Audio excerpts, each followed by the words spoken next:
Buenas tardes a todos. Hoy vamos a actuar con un poco de premura y rapidez y por favor que sean lo más breve posible. Como en todas las reuniones de este tipo, coordinará el presidente de la sección, que en este caso es la cuarta sección, don Francisco Vázquez, es el que va a coordinar. Es una sección. No, no, no, no. Francisco Rojo, perdón, No, no, disculpe. lo va a coordinar Antonio Martínez. Disculpe. Yo tenía que. No, pero El coordinador va a ser don Antonio Ramón Martínez Fernández. sigue. Entonces es una sección que es larga y es una sección que hay que ajustar mucho los tiempos porque si no, de hecho el título de la sección es ya Veterinaria de Salud Pública y comprende biotecnología, bromatología, contaminación y saneamiento ambiental, educación sanitaria, producción, tecnología e higiene de los alimentos y seguridad alimentaria y zoonosis. Es una sección muy amplia y yo les ruego que se ajusten a tiempo, nada más. Tiene la palabra don Antonio Ramón.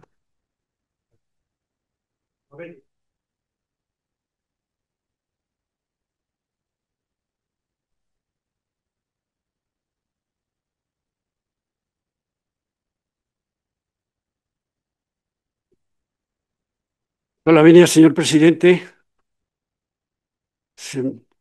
excelentísimos miembros de la mesa, compañeros miembros de la academia, señoras y señores.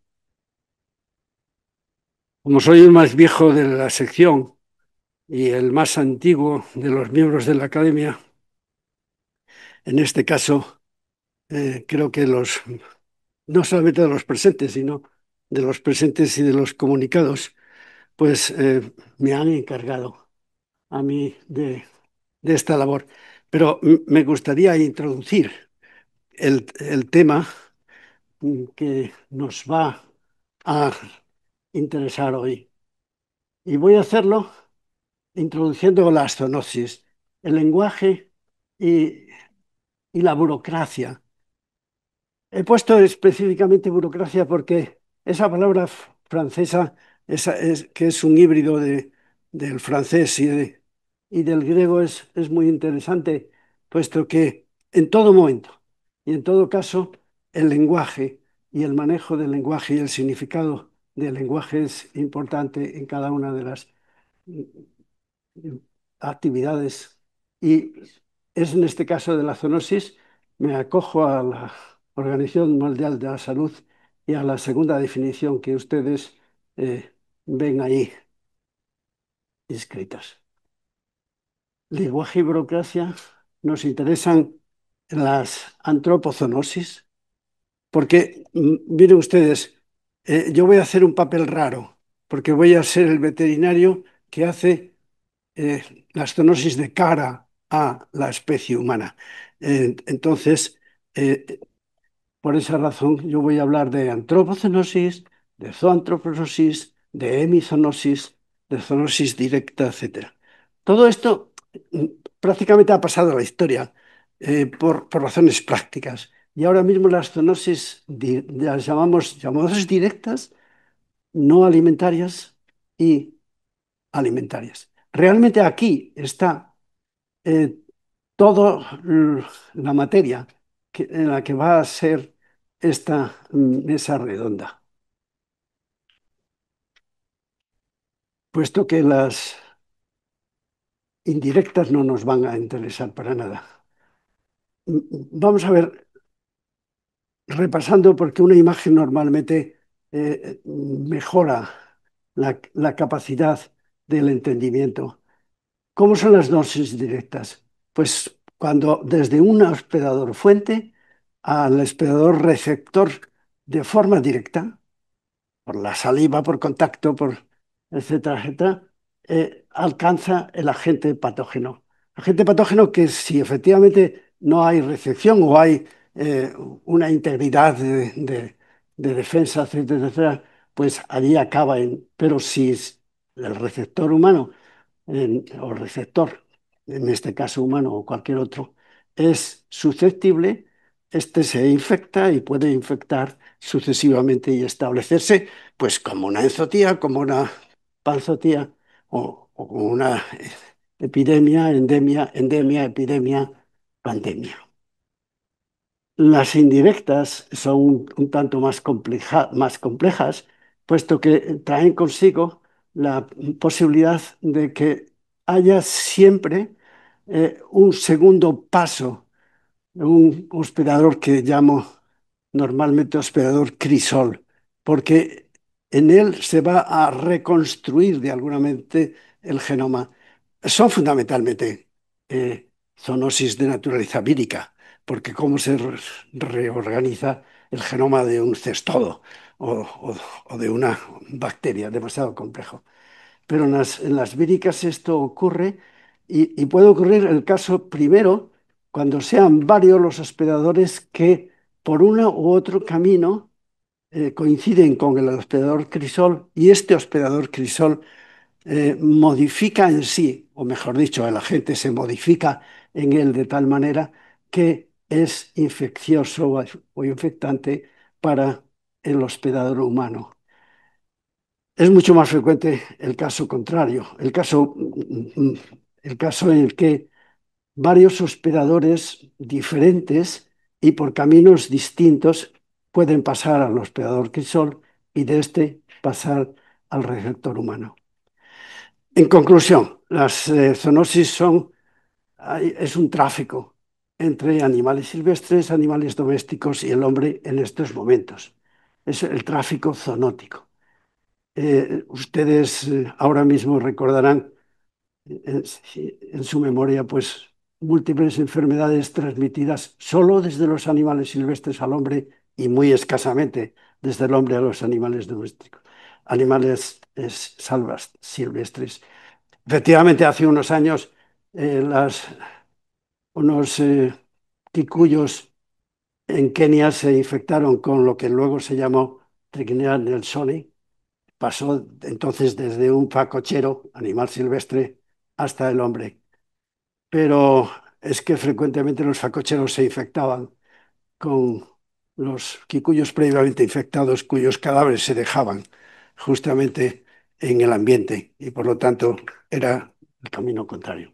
Cada vez son menos frecuentes, los más frecuentes son el tráfico entre los animales domésticos y el hombre en todas las direcciones.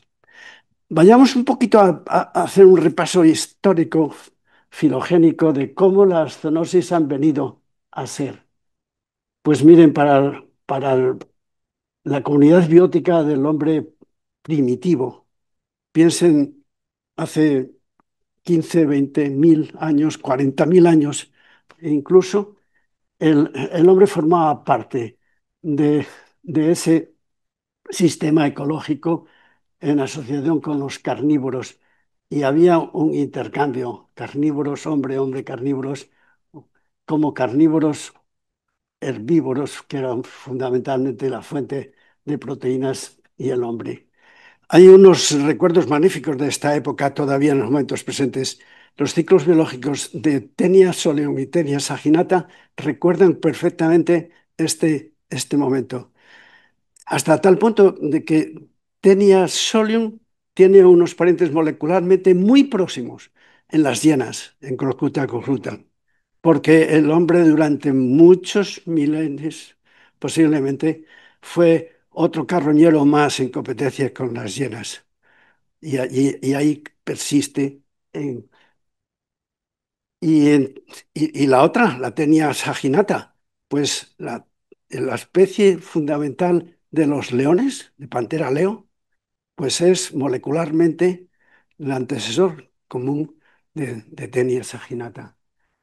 Bueno, todo esto realmente llegó a su culminación con la domesticación de los animales. Aproximadamente desde hace unos 7.000 años, vamos a decir que las zoonosis llegaron a su culminación precisamente por la domesticación de los animales y fue disminuyendo extraordinariamente la procedencia desde los carnívoros salvajes y prácticamente todas las zoonosis tienen este camino. Lo que ocurre es que desde la revolución industrial en adelante, en Europa en primer lugar, en Norteamérica, al mismo tiempo y en segundo lugar, y en el resto del mundo posteriormente, el papel de la zoonosis fue realmente siendo controlada sucesivamente, porque tampoco todo se obtiene de la relación entre los animales y el hombre y el hombre y los animales, sino que entran en los recursos no renovables, minerales, petróleo, carbón, etcétera, etcétera. Las zoonosis en las sociedades postindustriales son controladas y ya no son una presencia continua, sino son brotes eh, que ocurren fundamentalmente a través de los animales salvajes. Una triquinosis, por ejemplo, en la provincia de Madrid, pues alguien que cazó un jabalí y se lo consumió. Yo publiqué el, el caso del atazar. En el momento presente, eh, las zoonosis parasitarias, las zoonosis bacterianas, las zoonosis micóticas, están bien bajo el control de las medidas, pero no ocurre lo mismo con las zoonosis víricas. Y hay lo que se llama el desbordamiento, el derrame o el desbordamiento desde el ambiente ecológico de un agente hacia el hombre, lo que viene a llamarse spillover, yo lo pongo en castellano. Y esto traería consigo una eh, conferencia muy extensa, pero acuérdense ustedes que hay causas antrópicas fundamentales, que hay causas climáticas al cambio y que hay causas genómicas, mutaciones, entrecruzamiento, y que está realmente aumentando el riesgo e incremento por contacto animal-hombre, nuevos contactos, modas, comportamientos, cambios permanentes en el medio y el medio climático unidireccional. Y la presencia de vectores adecuados, la presencia de intermediarios, la presencia de laboratorios que trabajan con patógenos, que no hay que descartarlos. Este desbordamiento zoonótico, desde el reservorio animal salvaje al doméstico, tiene fundamentalmente dos campos. Por proximidad filogénica, lo que ocurre con las zoonosis desde roedores o de primates, o por proximidad ecológica, lo que puede ocurrir con contacto con artiodáctilos silvestres, con carnívoros, especialmente con quirópteros. Y el peligro está ahí, como ven ustedes en este esquema.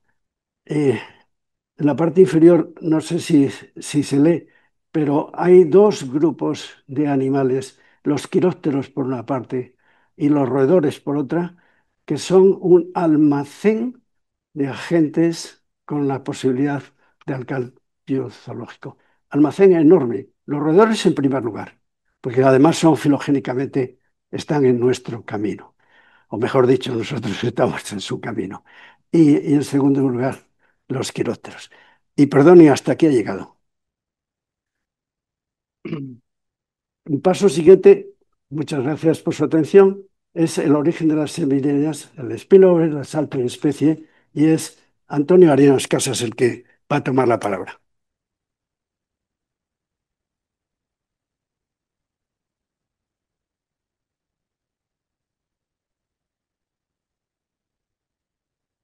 Bueno, yo voy a poner un poco el cronómetro para ajustarme a los 10 minutos que hemos acordado. Así que intentaremos hablar un poco de lo que es por qué se producen las epidemias y cuáles son los mecanismos que las regulan. Inicialmente, las epidemias podríamos, bueno, como todos sabemos, desde un punto de vista epidemiológico, es cualquier aumento del número de casos de enfermedad en una población, que puede ser por distintos motivos. Y precisamente las enfermedades emergentes, pues cuentan prácticamente con esa misma definición. Una enfermedad emergente es cualquier enfermedad que aumenta el número de casos, es decir, la incidencia de esa enfermedad en una determinada población. Si esa población, como en cualquier caso cualquier ejemplo de epidemiología, la población puede ser la población mundial o puede ser la población de una determinada explotación o lo que quiera que queramos, ¿vale? Entonces, siempre que se aumente ese número de nuevos casos de enfermedad, podemos hablar de que esa enfermedad está emergiendo. Cuando hablamos de que el patógeno es emergente, normalmente casi todos creemos y lo primero que pensamos es que el patógeno es nuevo. El patógeno difícilmente es nuevo. Es decir, el propio virus de la COVID, el SARS-CoV-2, que todos hemos visto y hemos padecido, pues resulta que no es nuevo. Es decir, es simplemente una adaptación de un virus ya existente en poblaciones de murciélagos que sale de esa población, de su reservorios naturales y engancha en otra población, en otra especie que es el humano, ¿vale? Así pues, podemos hablar de que puede ser nuevo, pero insisto, es raro. Lo que sí es muy frecuente casi siempre es la ampliación de su rango de hospedadores, es decir, un agente patógeno que es capaz de infectar a una especie nueva. Eso ocurre con mucha frecuencia. ¿Cómo se hace eso? Pues primeramente por el spillover, ¿no? Es decir, el spillover es un mecanismo por el cual la enfermedad, es decir, el patógeno está dentro de su reservorio, ahí es donde el patógeno se desenvuelve, pero ocurre que en un momento determinado, por la causa que sea, que ya la ha explicado el profesor Antonio, ya, Martínez, perdón, profesor Martínez ha explicado ya las posibles causas de ese spillover, ¿no? De ese derrame. Precisamente es eso, es un derrame, es que el patógeno se sale de sus reservorios, básicamente. Entonces, eso puede ocurrir y suele ocurrir prácticamente en casi todas las enfermedades. La tuberculosis bovina por Mycobacterium bovis. Mycobacterium bovis es un agente cuyo reservorio fundamental es el ganado vacuno. ¿Qué es lo que ocurre? Que en un momento determinado puede salir de esa especie, de su reservorio natural, infectar a una cabra, puede infectar al humano, puede infectar a cualquier especie. Ese es el spillover. Otra cosa bien distinta es el siguiente paso, que es el salto de especie, porque el salto de especie ya se implica que el patógeno se ha adaptado y es capaz de generar unos brotes continuados en esa nueva especie. ¿De acuerdo? Eso es un aspecto que es fundamental en el concepto del salto de especie de un patógeno de una especie a otra, en la ampliación del rango de hospedadores. Podríamos asimilarlo a una olla, ¿no? Que está hirviendo, pues el líquido está ahí, pero si aumentamos más, por la causa que sea, aumentamos más, inmediatamente van a ir saliendo de su reservorio y van a ir generando el típico caso de la rabia, el típico caso de la influenza aviar, ¿eh? También, todas ellas suele ocurrir eso. Pero ¿qué es lo que ocurre? El siguiente paso es la modificación genética mediante mutaciones o recombinaciones y por lo tanto el salto de especie. ¿Qué es lo que ocurre después del salto de especie? Normalmente lo que ocurre es que aparecen nuevas mutaciones porque el agente patógeno lo que está haciendo es adaptándose a las nuevas condiciones en esa especie. Es decir, que ahí lo que hay es un movimiento por parte del patógeno para adaptarse a la especie nueva. Bueno, y la especie nueva al patógeno. Lo que pasa es que un patógeno tiene una tasa de multiplicación elevadísima y una especie, pues prácticamente no la tiene, con lo cual tarda muchísimo más. Bueno, ¿cuáles son las causas de esa adaptación y de ese salto de especie? Las mutaciones, todos lo sabemos, y las recombinaciones. La recombinación particularmente es muy importante en muchos virus, que consiste en, por ejemplo, este es un esquema gráfico del virus de la influenza. Vemos cómo hay pues distintos genes en ese virus. Si estas dos virus coinciden en la misma célula, pues recombinan sus genes y sale un virus completamente nuevo. ¿De acuerdo? Bueno, pues, ¿por qué ocurre esto? Y vamos a poner como ejemplo los virus gripales, porque son quizás los que más fácilmente saltan de especie. De hecho, lo tenemos comprobado. Ahora mismo la gran pandemia que hay de gripe aviar H5N1 pues está generando gran cantidad de especies. Incluso ahora pues ha aparecido un zorro en determinadas, ha salido en las noticias, pues eso es un caso típico de spillover, ¿no? Lo que pasa es que seguidamente los virus gripales son capaces de saltar, de generar esas mutaciones, esas recombinaciones. No tienen sistemas de proofreading, es decir, que el proofreading, como sabéis, pues lo que consiste es en, una vez que se va produciendo la transcripción del ácido nucleico, en un momento determinado, si la base que pone no es la correcta, vuelve atrás y vuelve a ponerla bien y sigue, ¿no? Eso suele ocurrir en virus más especializados y sobre todo en superiores, en organismos superiores. Sin embargo, en el caso de estos virus, pues suele ocurrir con mucha frecuencia. No tienen ese mecanismo y por lo tanto las mutaciones son enormemente fáciles y frecuentes, de tal manera que se cree que aproximadamente en el caso de un virus ARN, cada vez que se produce una infección en un individuo, ese individuo genera al menos una mutación. Lo que pasa es que afortunadamente esa mutación no es mejor que su antecesor y por lo tanto muere con ese individuo. ¿De acuerdo?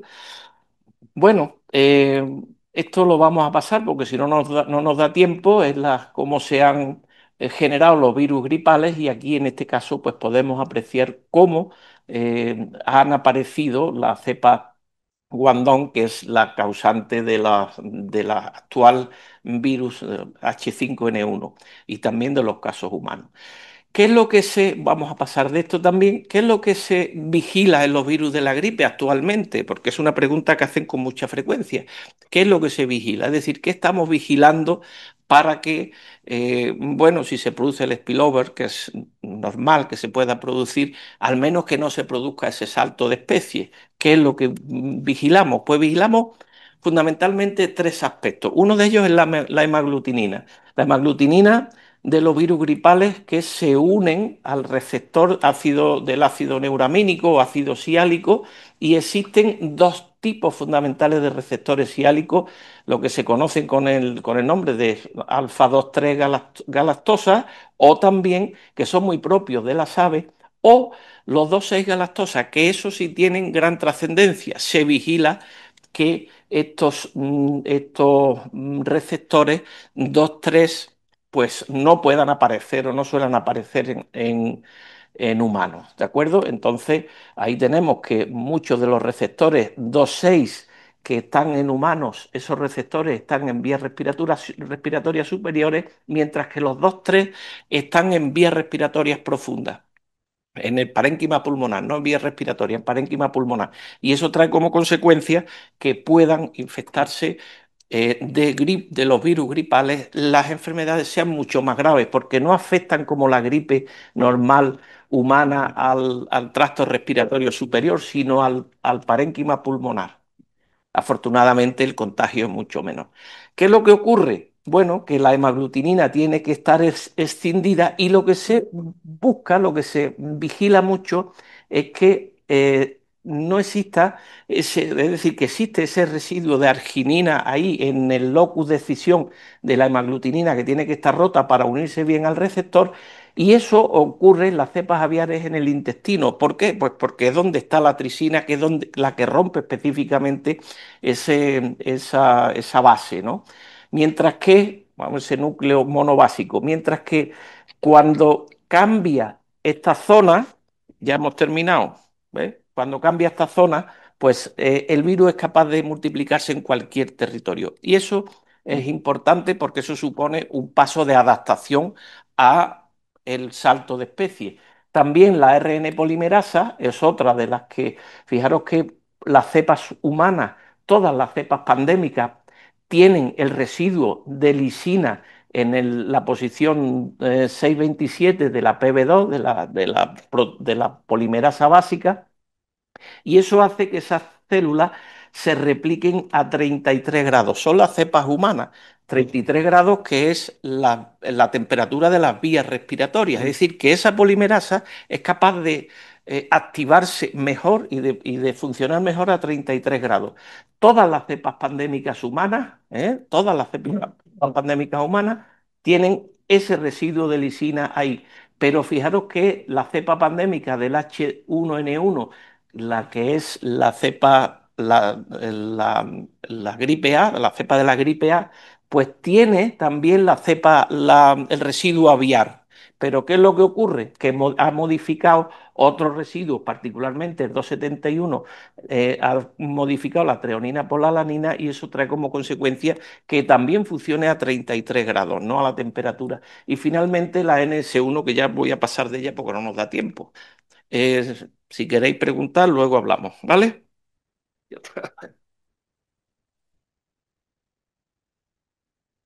Muy poco tiempo. Muy poco tiempo. Y el profesor Rojo, a continuación. Bueno, cambio automático. Oh, ¿qué pasé yo? Sigo.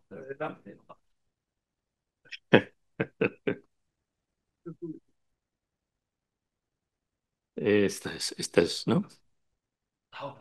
Pues en primer lugar, buenas tardes a todos en esta sesión de la sección cuarta que sirve de celebración de los 50 años de la fundación, de la creación de la Real Academia de Ciencias Veterinarias de España. Ahí aparece el nombre de Santiago Hernández, compañero y amigo que no ha podido venir, al que hay que disculpar, seguro que está escuchando online. En, en este sentido, pues voy a ver si sigo. Sí. Bueno, decía antes el profesor Martínez algo que es cierto, es decir, el origen, cómo empiezan las zoonosis, por qué, cuándo, etcétera. Naturalmente está muy ligado a la domesticación, sin ninguna duda. Pero de todas formas hay que quizás dar un paso pequeñito hacia atrás en el sentido de que las zoonosis comienzan a cuando se empieza a dar ese paso evolutivo es cuando de forma accidental empieza a haber contactos patógeno-hospedador. Yo también quería decir que en el sentido más amplio de la palabra, no zoonosis parasitarias, que son de las que me voy a ocupar fundamentalmente, pero zoonosis son zoonosis y no podemos abstraernos de un concepto que es mucho más amplio, independientemente de que la especialización que llamaba Ortega la barbarie del especialismo, pues comienza en el 19 y nos comienza a apartar tanto a unos de otros que al final pues no tenemos ni siquiera una noción relativa de lo que está a nuestro lado.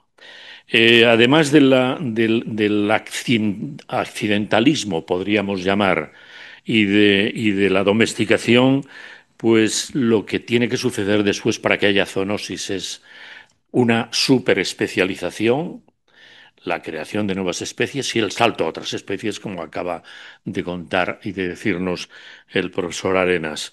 Y en ese sentido, pues la domesticación, el contacto humanos, animales, desde el neolítico, etcétera, etcétera, la caza que supone la explotación animal en definitiva, con todas sus ventajas e inconvenientes, hace que bueno, que esa sea una vía fácil para el tránsito, ¿no?, de patógenos entre especies, incluyendo la especie humana. Naturalmente, el antropocentrismo ha perjudicado muchísimo el entendimiento de las cosas, pero afortunadamente estamos ya en el buen camino, creo.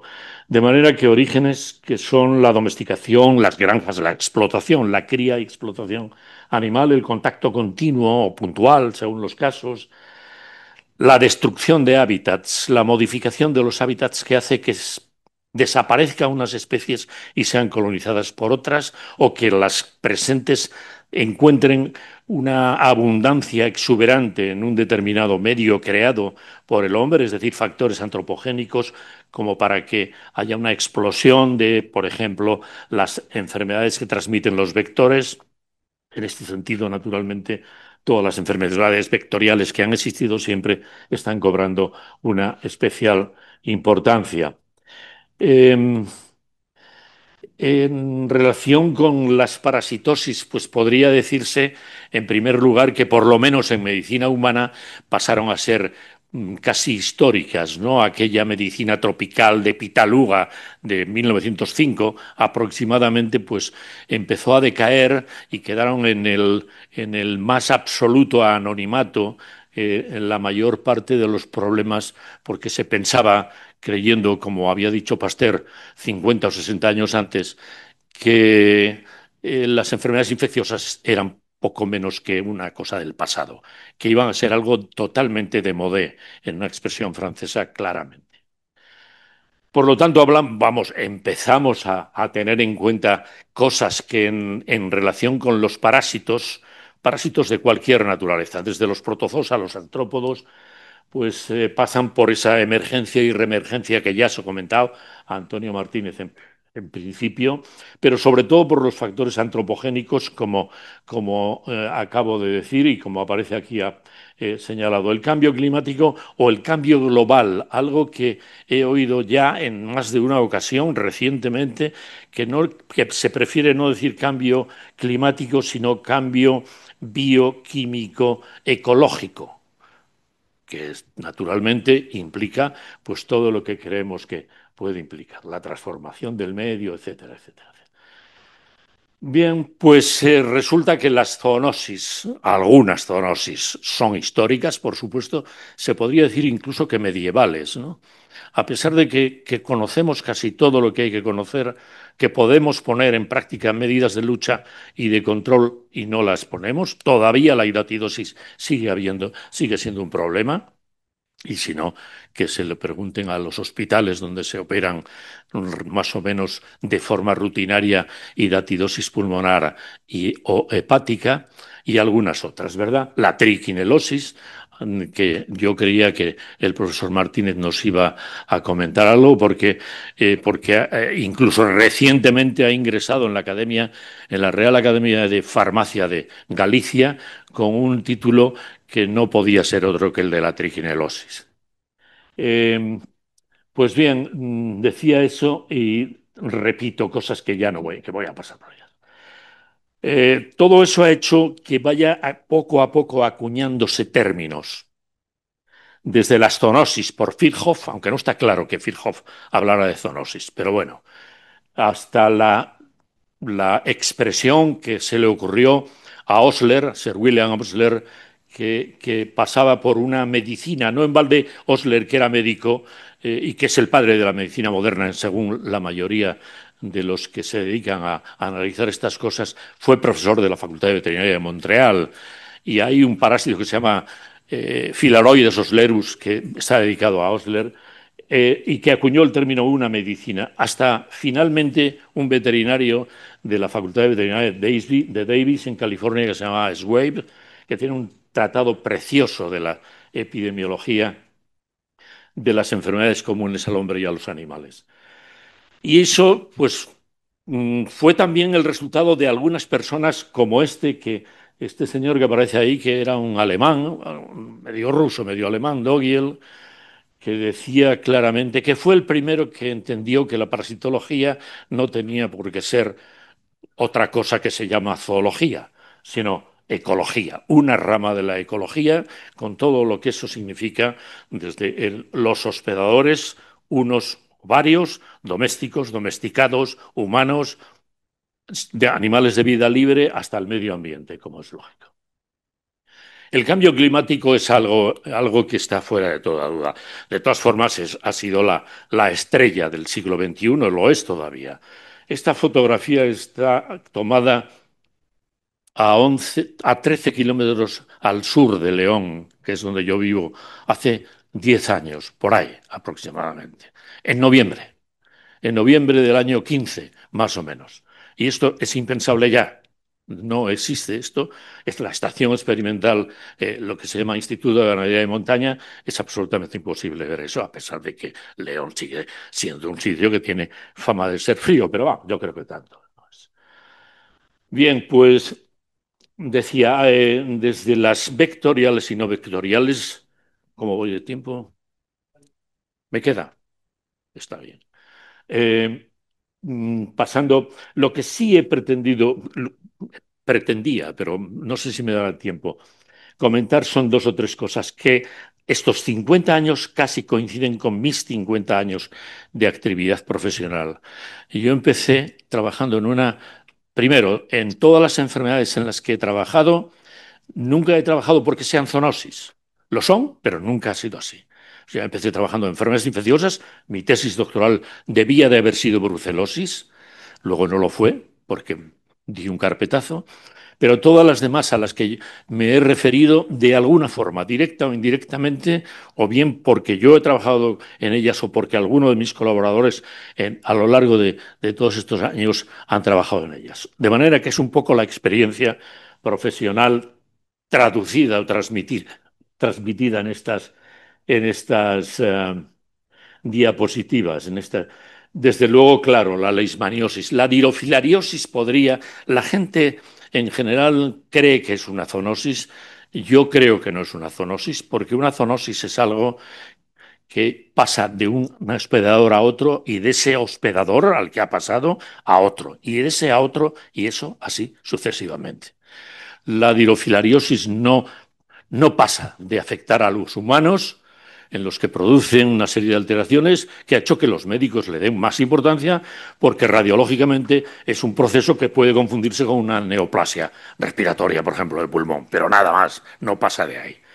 De manera que leishmaniosis, por supuesto, toxoplasmosis, giardiosis, criptosporidiosis y la hidatidosis a la que me referí y que fue de las primeras en que trabajé cuando hacíamos ensayos clínicos con una molécula que entonces no sabíamos cómo se llamaba, que luego fue el praziquantel, que todavía sigue vivo y coleando por ahí.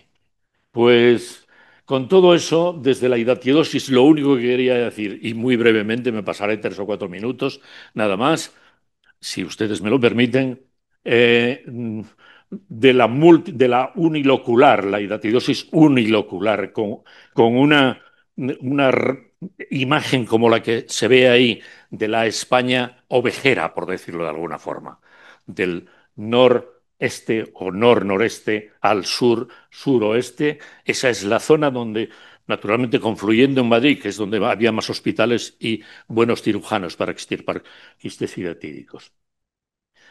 A la triquinelosis, ahí está el profesor Martínez con una de las personas que da nombre a una triquina, que es Trichinella britovi, que está presente aquí en España, como se ve aquí, de las 10 especies y los genotipos que están descritos, aquí hay alguna de ellas, como ese señor era Britov, a quien está dedicada Trichinella britovi, y ese señor, aunque no lo parezca, es Antonio Martínez.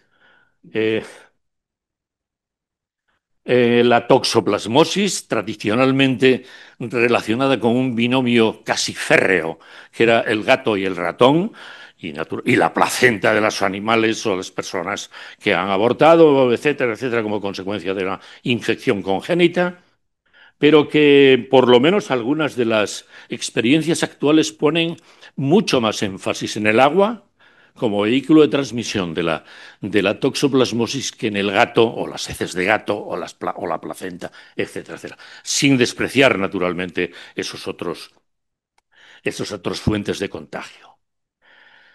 Estando aquí en Madrid, empezamos a ver los primeros casos, que fueron las primeras denuncias de criptosporidiosis en el síndrome diarreico de los animales recién nacidos, en un pueblo que creo que se llamaba Villamanta, exactamente, ahí muy cerca de Boadilla y por ahí, en esa zona, cerca de donde yo vivía también aquí.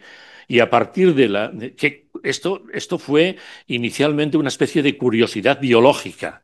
Se pensaba que esto de los criptosporidios descritos en 1900, antes de 1900, incluso en 1890 y tantos, y luego en 1907 por Tícer, era pues poco menos que una anécdota, porque solo se había visto en ratones. Sin embargo, tuvo que pasar por delante de nosotros una cosa que se llamó el SIDA, que se llama el SIDA, para poner de manifiesto la importancia de una infección como esta por criptosporidios. Como todo el mundo quiere pasar a la historia, en cada especie en que se encontraba un criptosporidio se le bautizaba con Moris, Canis, Cati, etcétera, etcétera, etcétera, pero eso era mentira, no, eso no es así, no funciona así. La giardiosis, que es, como decía Antonio Martínez, pues un problema, no decía relacionándose con la giardiosis, pero la giardiosis se ha llamado directamente y tradicionalmente la fiebre de los castores. Y se llamaba fiebre de los castores porque en cuanto se encontraban giardias, quistes de giardias en castores, ya no se buscaba más ningún otro posible hospedador que contagiara a los humanos, y además se pensaba que naturalmente en esa especie de visión antropocéntrica que, repito, hemos tenido siempre, que nosotros estábamos siempre por encima. Y resulta que también podemos nosotros contagiar a los castores y a otras muchas especies. De manera que esa dualidad ahí está. El,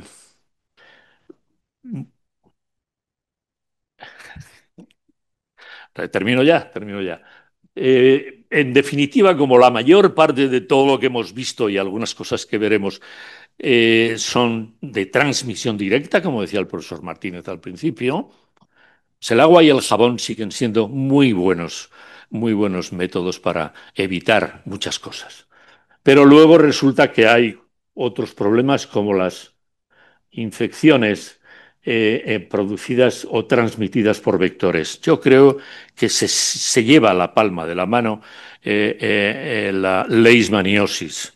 La leishmaniosis ha evolucionado mucho, hay muy buenos expertos aquí en la Facultad de Veterinaria de la Complutense, pues exactamente igual. Factores que influyen y que no influyen, que se pueden consultar en cualquier sitio. Las hojas y las guías de SCAP, que es una organización europea para el control de los parásitos de los animales de compañía, ayudan muchísimo y están colgadas en la red, de manera que eso es muy fácil de encontrar. Lo que quería era mostrar estas dos gráficas. La de 2012, donde se ve cuál es casi la cuenca mediterránea, la zona o los países que están fundamentalmente afectados por leishmaniosis, y la de 2024, es decir, 12 años después una de la otra, donde se ven que hay casos no solo importados, como también había hace 12 o 14 años, sino otros casos que ya parece que denuncian que los vectores, los flebotomos, las beatillas, las moscas de la arena que llamaban los clásicos Gil Collado, etcétera, etcétera, pues resulta que no están tan ya solo en el Mediterráneo, sino en otros sitios. Y bueno, voy a seguir pasándola con rapidez lo de las leishmaniosis. Lo único que sí me parece importante es decir, en las zonas endémicas, el stamping out, el sacrificio de los perros seropositivos, no da ningún resultado. Luego se toman las medidas que se tomen, pero es así. Y naturalmente hacer referencia al brote de Fuenlabrada, de la Costa Polvoranca, me parece que se llamaba aquel parque, nosotros bueno, yo no, pero algunos de mis colaboradores, que ahora son mis jefes o jefas, pues hemos encontrado leishmanias en un lobo en Zamora, en una reserva que se llama Félix Rodríguez de la Fuente. Únicamente esta imagen lo que quiere significar es la importancia del acercamiento de la ciudad, modificando los ecosistemas al campo y viceversa. Y esto vale para la leishmaniosis, vale para la hidatidosis unilocular también, etcétera, etcétera. Y la dirofilariasis ya no digo más, porque repito que si se estima se puede hablar de eso. Lo que creo que nos podrá ayudar algo, porque claro, ¿qué podemos hacer de ahora en adelante? Yo creo que la inteligencia artificial de la que todo el mundo echa mano, pues nos puede ayudar.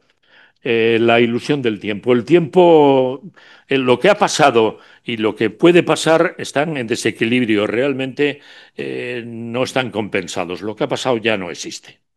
Lo que venga, pues no sabemos lo que será, pero naturalmente podemos poner medidas porque sabemos muchas cosas de las que hay que poner en práctica.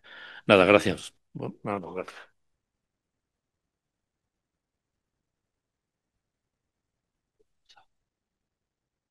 Solo. Con su permiso, señor presidente. Bueno, pues sin solución de continuidad, todo lo que hemos oído hasta ahora es natural, origen natural, alguno accidental. Nosotros vamos a hablar de provocado, que es quizá de las cuestiones que más afectan a nuestra seguridad y, por qué no, a la defensa. Y me van a permitir que haga uso de anglicismos en el cual hable de biopreparación y de biorespuestas frente a amenazas biológicas cuando realmente estamos hablando de biodefensa. Y aquí es lo verdaderamente importante, es que somos veterinarios y somos actores claves en la detección, la prevención y control de riesgos y amenazas biológicas, porque todas las enfermedades, salvo dos de las que se han nombrado hasta ahora, son agentes zoonósicos. Y eso es una cuestión que tenemos que tener en cuenta y como veterinarios somos responsables de no solo de la salud animal, de la zoonosis, de la bioseguridad, y esa es la primera línea de defensa a la que tenemos que hacer una loa de nuestra profesión, aplicando el enfoque una salud. Perdonen que vaya a utilizar varias veces el enfoque una salud, pero realmente es una cuestión que si no somos capaces de dar un enfoque integral al reto, al desafío de las enfermedades, tendremos un problema. Por lo tanto, si hablamos de Valle del Rift, de Crimea-Congo, de gripe aviar, eso son ejemplos claros de esos reservorios de patógenos de impacto global. Por lo tanto, el control veterinario de esos agentes es esencial para prevenir los brotes naturales, como nos han dicho perfectamente los anteriores ponentes, sino para prevenir los accidentales o intencionados, bien sea por fallos en la seguridad. Tendríamos que recordar viruela. Y tendríamos varios ejemplos, pero por cuestión de tiempo no les voy a hablar. Lo que sí que es importante es dos conceptos que son claves, que son la bioseguridad y la biocustodia. No solo somos responsables de que las instalaciones estén perfectamente diseñadas, sino somos responsables del control de los agentes biológicos, de los microorganismos con los que se trabaja, almacena, gestiona en las instalaciones de investigación. Por lo tanto, es clave esa bioseguridad, ya sea por control de acceso. Somos generosos con la información. Cada vez soy más remiso a hablar de cuáles son nuestras capacidades de defensa, pero tenemos que tener en cuenta que cuanto más digamos que somos capaces, más herramientas daremos al malo para que ataque nuestro modo de vida. Por lo tanto, el veterinario debe garantizar que los protocolos de bioseguridad, pero también de biocustodia, sean estrictamente aplicados. Por supuesto que hay otras profesiones sanitarias, por supuesto que hay otras profesiones no sanitarias que tienen importancia clave. Hablo de cuerpos y fuerzas de seguridad del Estado. Y tenemos que tener en cuenta que esa unión, esa integración multidisciplinar es clave. Por lo tanto, la colaboración entre salud humana, animal y la ambiental es esencial para gestionar las amenazas biológicas. Yo ya no hablo de riesgos biológicos, porque esos todos lo sabemos. Yo hablo de amenazas biológicas cuando existe una intencionalidad. Por lo tanto, nosotros como veterinarios tenemos que ser el enlace en esos ámbitos, promoviendo esa cooperación interinstitucional y la vigilancia integrada frente a enfermedades emergentes y reemergentes.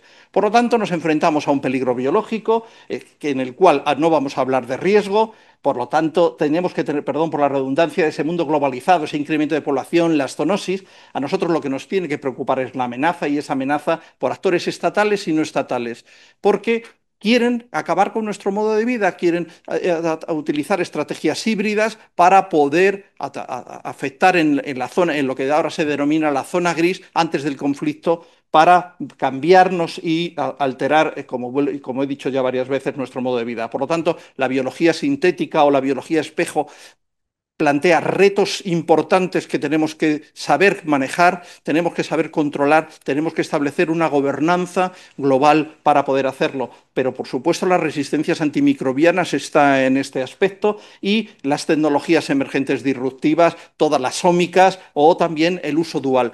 Tenemos que fortalecer la formación de nuestros futuros compañeros de profesión de las diferentes ramas sanitarias en la deontología profesional para intentar evitar ese uso dual. Por lo tanto, tenemos que parar las enfermedades emergentes, las reemergentes o las endémicas, ya sean de origen accidental o de origen intencionado. Por lo tanto, si nosotros somos para poder llegar a este punto tenemos que establecer una serie de objetivos de estrategia de biodefensa en la cual el marco One Health o la filosofía One Health es el centro y tenemos que fortalecer, como bien dice la estrategia de seguridad nacional o la estrategia de salud pública, fortalecer la capacidad de detección temprana de incidentes biológicos y esas nuevas cepas de agentes biológicos para contener su propagación, asegurando ese enfoque integral de prevención antes, durante y después del incidente.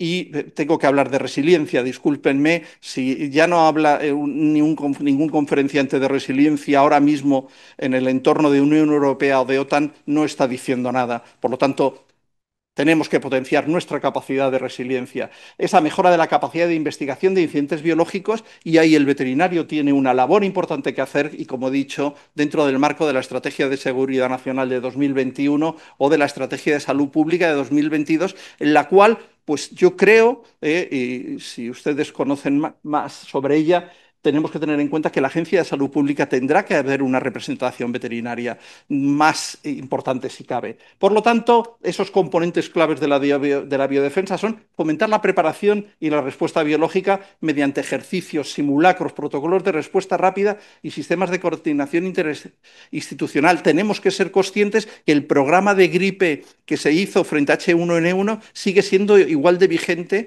que hace 10 años o 15 años, que si hubiéramos seguido ese protocolo probablemente la respuesta frente a la pandemia hubiera sido un poco diferente y tenemos que fortalecer esa respuesta rápida, adaptativa ante incidentes mediante estrategias de contención, tratamiento y mitigación. El profesor Rojo ha hablado del stamping out frente al Leishmania y esos son ejemplos o frente a otras enfermedades que son muy relevantes o potenciar esas capacidades de detección y protección. Y ahí la universidad, la academia tiene un papel importante. Tenemos que ser conscientes de que si no somos capaces de detectar lo que está sucediendo a nuestro alrededor, mal vamos. Por lo tanto, necesitaremos desarrollo de sensores y eso es relacionarnos con la biomedicina, con la bioingeniería. La veterinaria tiene que abrir sus horizontes y trabajar con un enfoque multidisciplinar y, por supuesto, en contramedidas. Antes nos han hablado del Cooperacicuantel, pero existen un montón de contramedidas que tenemos que desarrollar en un marco regulado en el cual tenemos la profesión veterinaria tiene que hablar. Y, de nuevo, dentro del marco de la Estrategia de Seguridad Nacional o de la Estrategia de Salud Pública. Por lo tanto, esas conclusiones y una proyección profesional que les planteo es que el veterinario es un pilar esencial en la biopreparación y en la biorespuesta, que su conocimiento en zoonosis, bioseguridad y sanidad animal fortalece la resiliencia sanitaria y esa integración plena del enfoque de una salud es imprescindible en la defensa biológica. Y por último, necesitamos formación continuada y cooperación internacional para ampliar la capacidad de respuesta ante emergencias biológicas. Muchas gracias.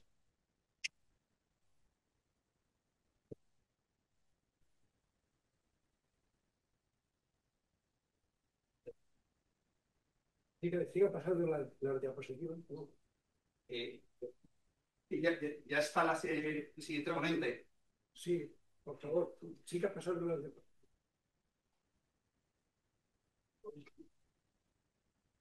Entonces, al siguiente ponente, en la pantalla.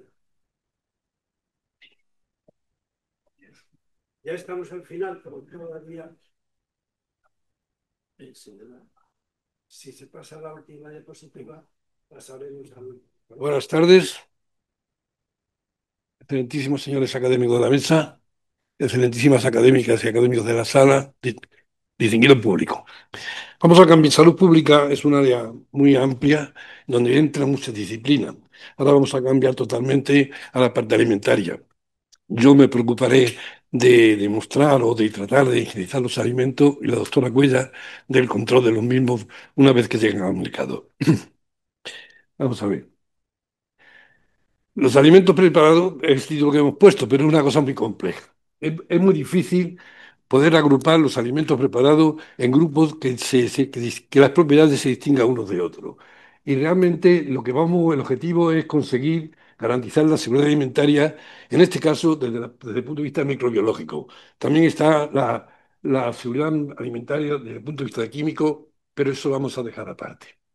Pero me he apoyado en un término que se ha acuñado en el mundo anglosajón, se llama los convenient foods. Y realmente lo pone ahí, son todo alimento envasado, comida o plato que puede ser preparado rápidamente y fácilmente posteriormente. Y en este grupo de los convenient food, que es aquí en España está traducido como comida rápida, alimentos preparados, productos de fácil preparación, de cuarta gama, etcétera, ¿no? Pues hay cuatro categorías muy claras en este grupo, ¿no? Están los ready to cook para cocinar, ready to heat para calentar, ready to serve para servir y ready to eat para consumir o para comer, ¿no? Realmente hay unos ejemplos eh, de unos y otros.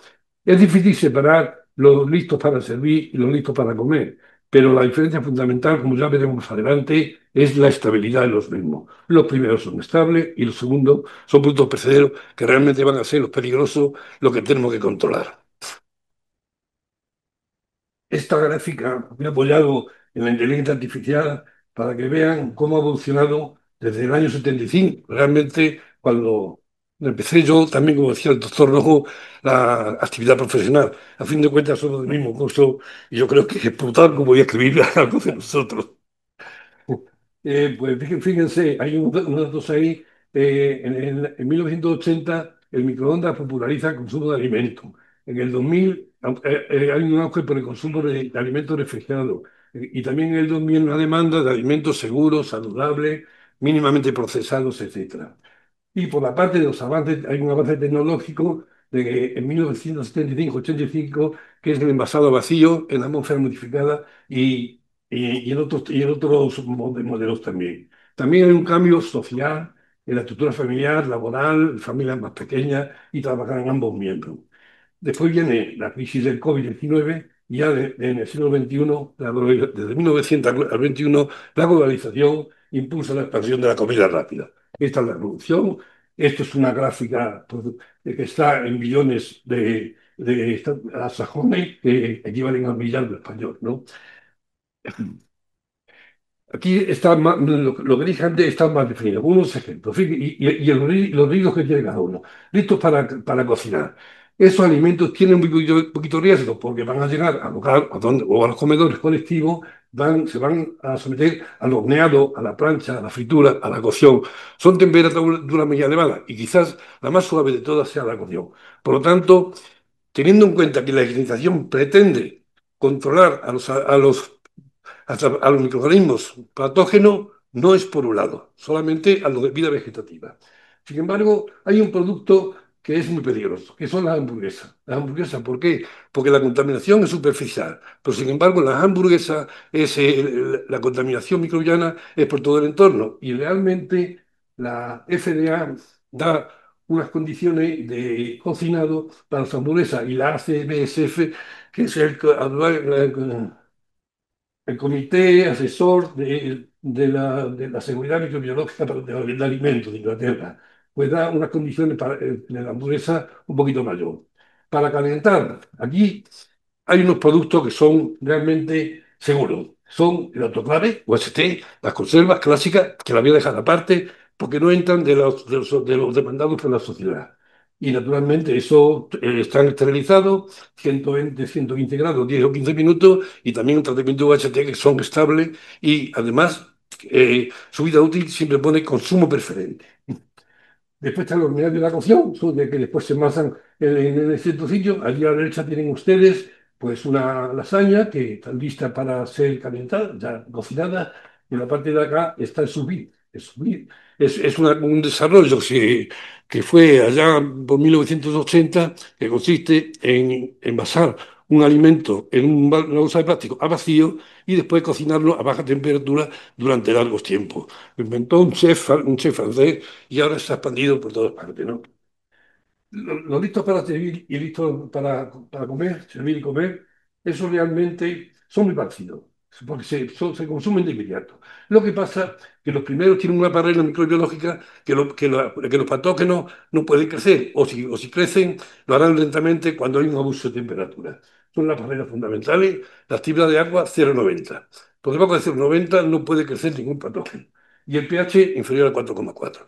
En el primero tenemos los frutos deshidratados, por ejemplo, los frutos secos, patatas fritas, y en los segundos tenemos los escabeches fundamentalmente, que tienen un pH medio y tienen una vida útil larga. Y también aquí, en este listo para servir, también hay conservas que se consumen directamente, pero naturalmente eso no tiene ningún riesgo, que se puede cocinar. Y aquí están los peligrosos, en los listos para comer, porque son productos que están preprocesados o naturales, que la única manera que tiene una manipulación de convertirlo en dosis domésticas que tienen un troceado, una manipulación y un envasado que es ahí donde se contamina. Y por muchas salas blancas que se utilizan en las industrias, que muchas las tienen, no es posible librarse de ello. Y realmente, aquí abajo, la FDA, desde 2000, está diciendo que para el caso del salmón ahumado frío, que no dice que al no haber un paso para que destruya la listeria, no es posible producir salmón envasado en frío consistentemente libre de listeria. Y después añade, esto no es una cosa única de salmón ahumado, sino muchos productos de RTE que están en la misma circunstancia. Y es aquí donde fundamentalmente hay que incidir para higienizar estos alimentos. Vamos a ver. Aquí, esta gráfica es la de antes, los alimentos preparados, y lo que quiero expresar aquí en azul, la evolución que ha tenido y el porcentaje que representa de los alimentos listos para consumo desde el año 75, a fin de cuentas también el 51 cincuentenario como la academia, hasta actualmente. Y la proyección al final, ¿no? Pues al principio era un 20% de lo preparado y sin embargo hoy día llega a un 65% de lo preparado. Quiere decir que ha aumentado de una forma muy importante el consumo de alimentos listos para comer, que realmente son los peligrosos que vamos a ver ahora, que son los microorganismos que pueden llegar a alcanzar este producto. Muchos microorganismos patógenos y algunos peligrosos pueden llegar al alimento. La salmonella, la shigella, el Escherichia coli de toxina SIGA, Campylobacter, pongo Campylobacter, igual es un microorganismo muy sensible, pero es probablemente el que más brotes produce en la Unión Europea. Y pongo Listeria monocytogenes en rojo porque es peligroso. ¿Por qué es peligroso? Es una bacteria ubicua. Es psicotrofa. Se multiplica a temperaturas inferiores a 4 grados.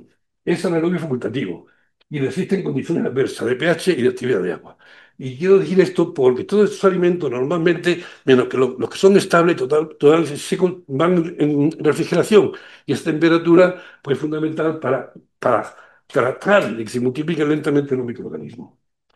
Y por otra parte, es importante porque, según la EFSA, 2022, entonces, esto lo ha dicho la EFSA a raíz de la aplicación de alta presión hidrostática, pues cualquier tratamiento realmente que se aplique a la historia de monocitógenes es suficiente para destruir los demás. Y el objetivo es conseguir el objetivo de seguridad alimentaria, que está definido aquí abajo. El objetivo de seguridad alimentaria es el valor máximo admisible de un peligro, en este caso microbiológico, en el momento del consumo que garantice un nivel adecuado al consumidor.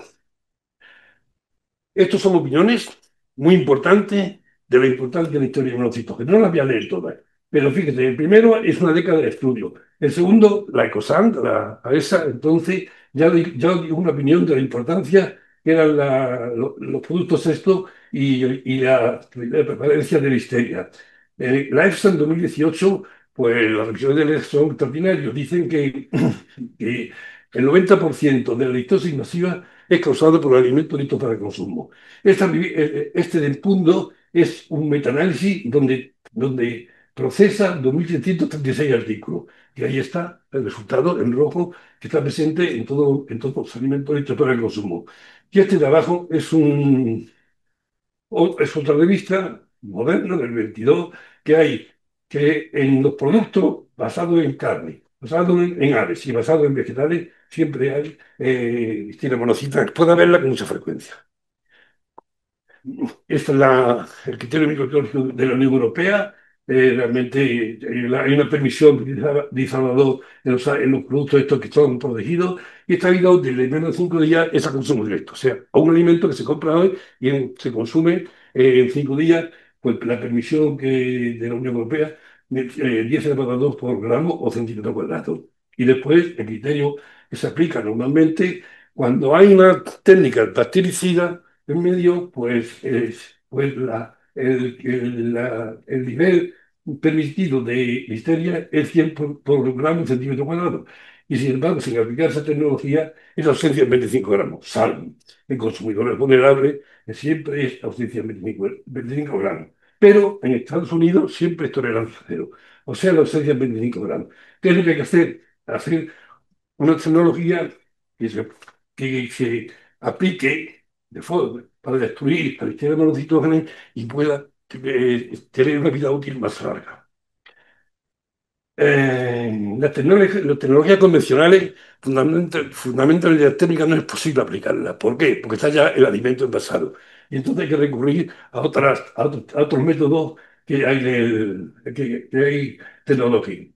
Y están estos tres posibles: la radiación ionizante, las altas presiones hidrostáticas y la luz pulsada. Vamos a hablar de las dos primeras fundamentalmente porque son las que están plenamente desarrolladas. La luz pulsada ha surgido a partir de los años 70 cuando se pudieron fabricar lámparas de xenón que daban pulso de luz visible, que lo veremos después. Y aquí están las aplicaciones científicas de estas tres tecnologías. Esto que está punteado es la radiación ionizante que se desarrolló en 1980, pero apenas se utilizó solamente cuando lo demás fue nada. Ya tienen ustedes en negro, son datos de la web Fusana, de Scopus, que cómo han evolucionado las publicaciones sobre las altas presiones hidrostáticas. El azul es sobre la luz pulsada y el rojo muy poquito, porque las radiaciones ionizantes prácticamente no se utilizan por los problemas que vamos a ver después.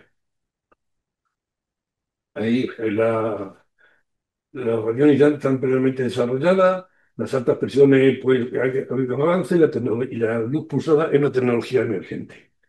Bien, esto es la radiación ionizante, este tipo, la radiación gamma, rayos X y electrón acelerado. Al principio se utilizaban los rayos gamma, pero hoy día se utiliza mucho el electrón acelerado porque es muy seguro. El electrón acelerado es un interruptor, se pone en marcha y alista un sistema. Un haz de electrones entra en ese círculo y enfrente tiene un electroimán que lo manda hacia el opuesto y sale ese electrón sale con una energía muy elevada, de 10 electrones de electrones voltios. Y los derecha es el acelerador de electrones que hay en ionísico. Es ahí donde hemos hecho la experiencia. Pero aún así, aunque sea un interruptor, pues siempre el camino para que llegue a los electrones es laberíntico para evitar problemas. Vamos a ver aquí. Esto es, vamos a ver. Esto es la evolución de la tecnología de altas presiones y el consumo de alimentos, ¿no? En azul está cómo ha evolucionado la tecnología. Las altas presiones es una tecnología que ya se desarrolló hace un siglo, pero no se ha utilizado por dos razones. Primero, que no pudo con los tratamientos térmicos. Y en segundo lugar, en aquel entonces no había equipos fiables porque van a unas presiones tremendamente elevadas, de 400 y 500 megapascales. Para que tengan usted una idea de lo que significa eso, una reacción química, la hidrólisis del láser peptídico, tiene una energía de 4 o 5 electrones voltios. Y aquí estamos hablando de mega electrones voltios. Porque deben usted cuenta. Y no es porque esta medida sea muy alta, sino porque está concentrada en una partícula en el electrón. Y por eso tiene una gran letalidad. Ahí tiene un equipo de alta presión de Burgos, ahí hay una industria fábrica para todo el mundo, Hiperbari, que es muy importante, probablemente de las que más fabrican distribuyen por el mundo. Y aquí tienen ustedes una bacteria, en este caso una salmonella enteritidis, tratada con HPV control. Fundamentalmente afecta a la membrana y a precipitaciones de las proteínas en el interior. Es el puesto letal. Pero hay una diferencia importante entre las dos tecnologías. Fíjense, a la izquierda es una referencia que hicimos nosotros con un equipo de Vinia, la cinética de muerte de radiación ionizante. Totalmente una coacción de orden superior, de primer orden. Y sin embargo, la curva esa de las altas presiones implica que siempre hay una cola con bacterias supervivientes. Fíjense, esa a la derecha es un trabajo de varias cepas de listeria, la diferencia que hay en la curva de muerte. Sin embargo, la que va a aparecer por aquí, que va a aparecer, aquí tienen 6 o 7 cepas de listeria que están todas perfectamente rectas. Una cinética de muerte extraordinaria para poder predecir qué tratamiento hay que aplicar. Lo otro es mucho más complicado. Hasta tal punto es complicado que la EFSA ha generado una serie de curvas polinómicas en que para saber qué condiciones de altas presiones se necesitan para conseguir 5 reducciones decimales. Ahí está la línea roja que yo he puesto, que, por ejemplo, 4 minutos a 600 megapascales o 16 minutos a 400 megapascales. Es lo que se utiliza porque no se puede predecir el resultado. Estos son los equipos de altas presiones que hay en el mundo y los alimentos. La mayoría están en Norteamérica y en Europa, en relación con los alimentos también. Y allí esa es la- los equipos de altas presiones que hay instalados en el mundo. Se empezó con prácticamente nada y en el 2017 lo que está en naranja es una proyección y un trabajo reciente del 2022, dice que ya hay 1 millar instalado en el mundo. O sea que es prácticamente la que realmente se utiliza actualmente. Luz pulsada, voy a decir poco, se desarrolló en el 70 una combinación de lámparas capaces de emitir destellos y es luz blanca, como la luz solar, que tiene luz ultravioleta, tiene infrarroja y también tiene luz visible. Claro, la que realmente es letal es la luz violeta y es 6 o 7 veces mucho más activa y mucho más letal que la típica luz ultravioleta de tipo continuo. Bueno, eso es un ejemplo de líquido y altas presiones, y ya me parece que va a venir la última, esta diapositiva que es la más importante. En verde es lo preferente, o sea, lo que es mejor. En amarillo es muy suave y en naranja el programa más grave. Por ejemplo, ¿me da tiempo un poquito?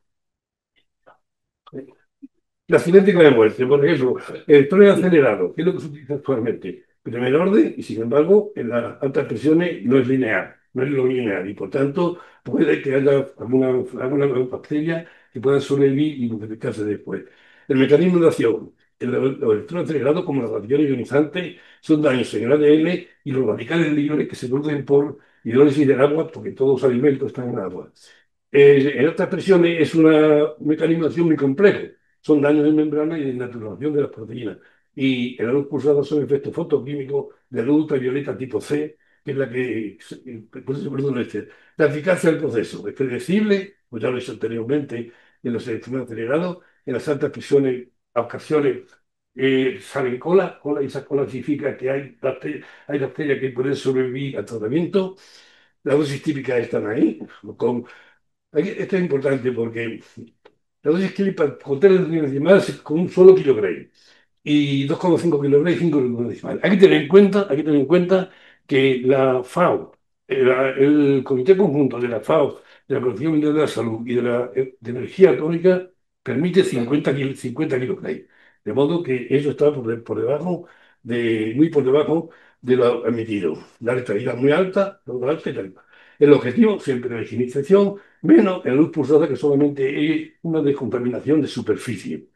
La construcción del objetivo celular alimentaria se consigue, en la alta presión se consigue también, salvo que a veces puede haber presencia de 25 gramos por las colas que surgen al final. Y el funcionamiento, esto es importante, el electrón acelerado, flujo continuo y en altas presiones discontinuo. Realmente es una gran ventaja y la capacidad de procesar está de abajo.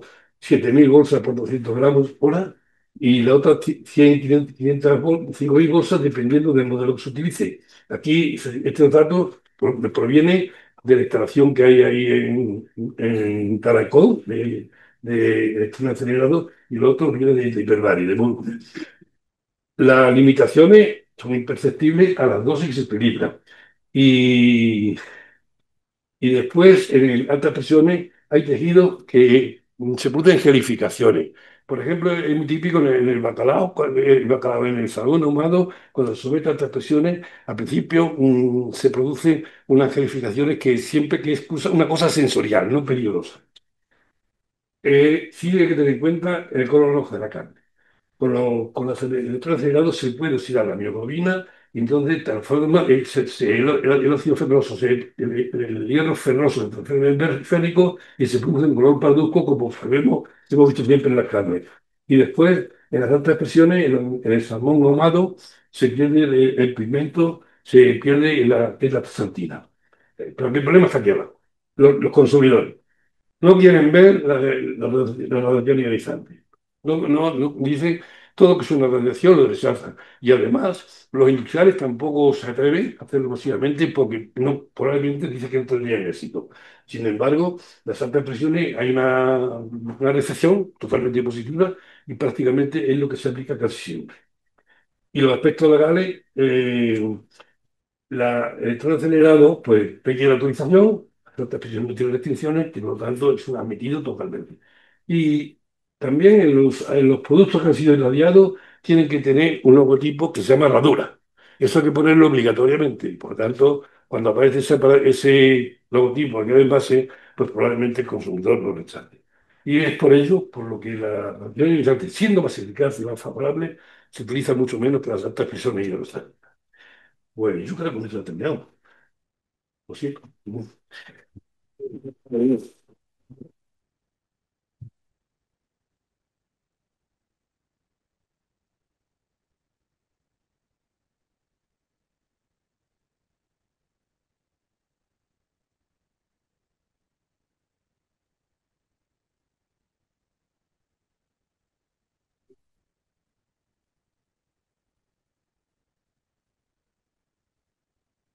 Excelentísimos señores, excelentísimas señoras, me corresponde a mí cerrar el turno de intervenciones y bueno, no hay, como señala el refranero, no hay quinto malo y aunque yo en este caso sea la sexta.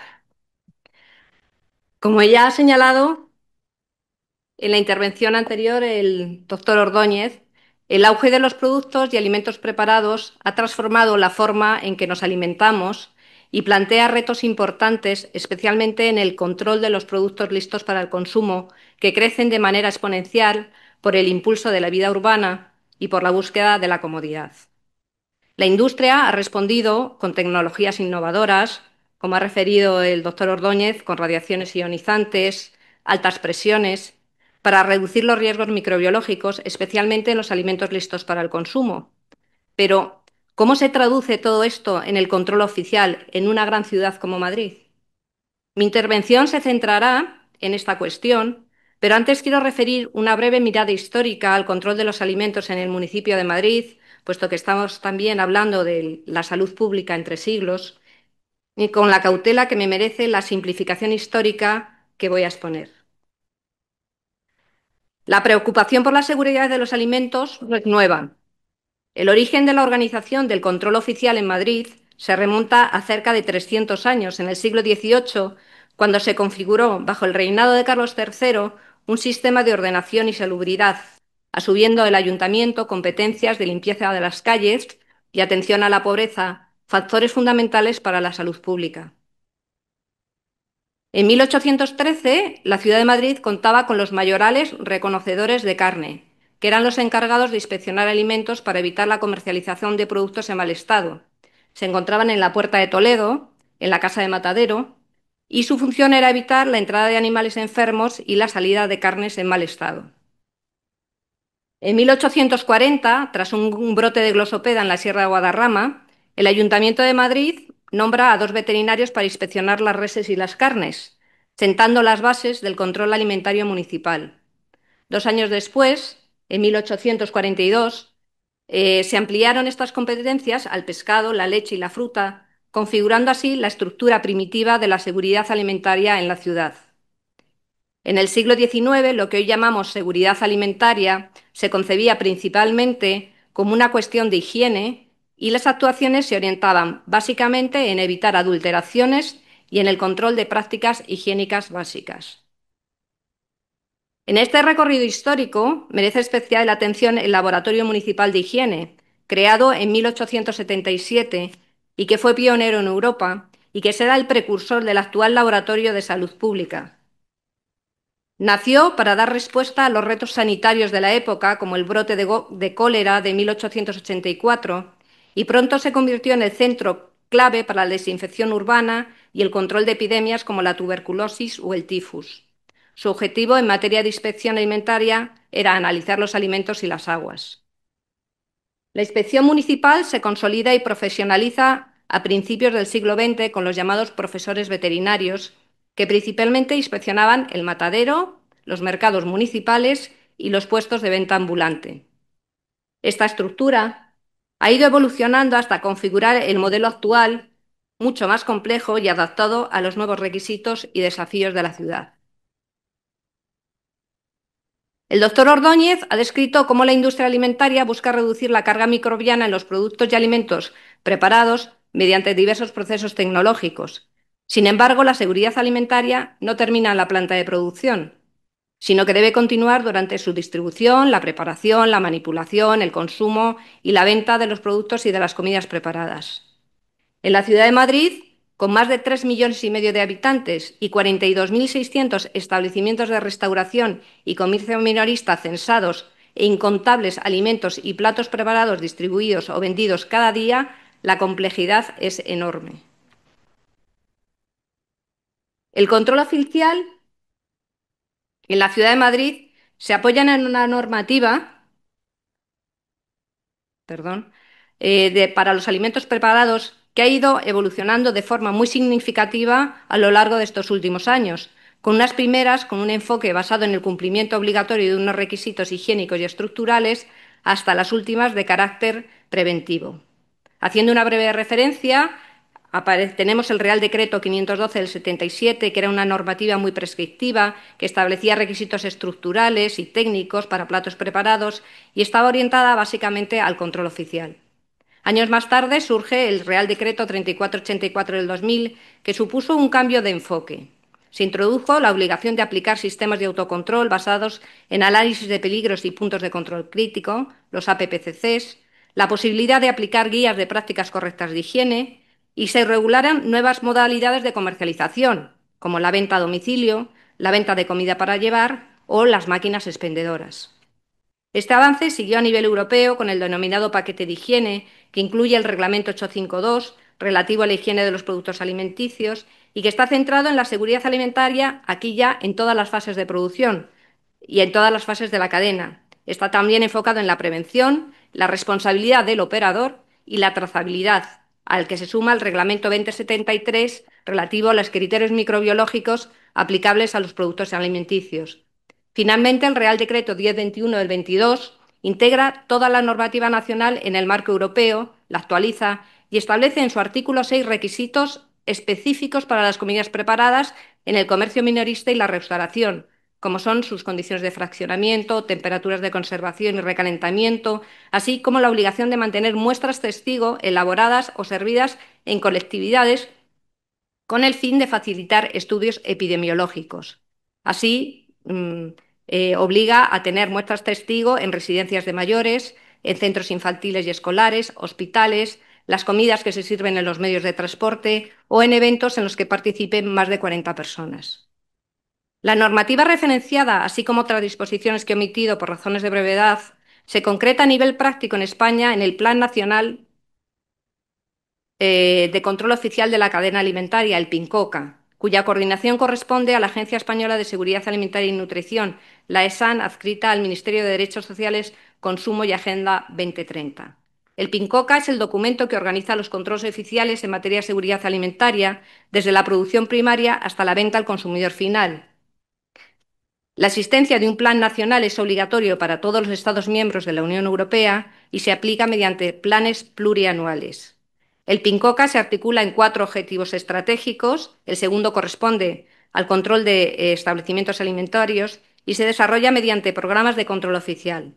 Así, no solo exige el autocontrol al operador, sino que refuerza los controles oficiales coordinados entre las administraciones para asegurar la seguridad y la trazabilidad en la cadena alimentaria. En la Ciudad de Madrid, el PINCOCA se materializa en el Plan de Inspecciones y Actividades Programadas, el PIAP, del Ayuntamiento de Madrid, el cual incluye una línea específica de actuación en materia de control oficial de alimentos con un enfoque basado en el riesgo. Debemos tener en cuenta una realidad. En Madrid existe una gran desproporción entre el número de inspectores y el número de establecimientos a inspeccionar.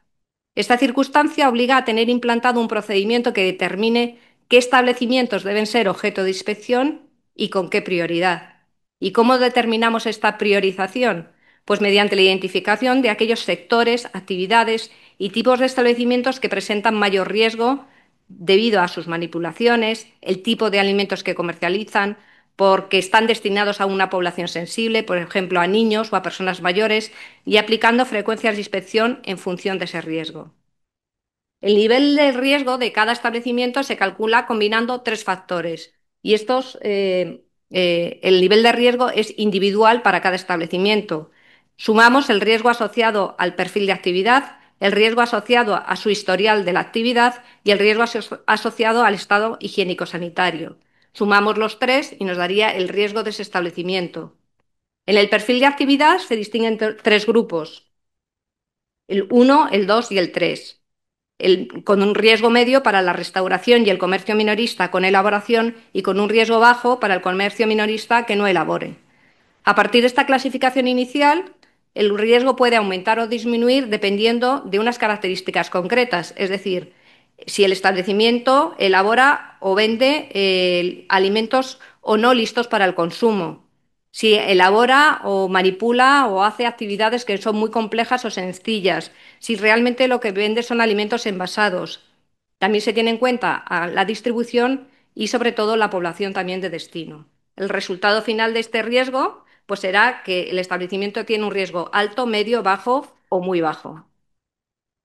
¿Qué se tiene en cuenta para calcular el riesgo de la actividad? Pues se tiene en cuenta durante los 3 últimos años las suspensiones temporales de actividad y si ha tenido cierres cautelares, las propuestas de incoación de expedientes sancionadores por incumplimientos, si es responsable de alertas alimentarias o de brotes alimentarios cuyo origen y responsable sea el propio establecimiento. El resultado será 0, grado 0, 1 o 2. Y cuando en relación al estado higiénico-sanitario se evalúan los resultados de la última inspección y el resultado del riesgo puede ser favorable, favorable condicionado o desfavorable. La combinación de estos factores determinará la frecuencia mínima de inspección, sí que puede ser riesgo alto cada 12 meses, inspección al establecimiento, riesgo medio cada 18, riesgo bajo cada 36 o riesgo muy bajo cada 60.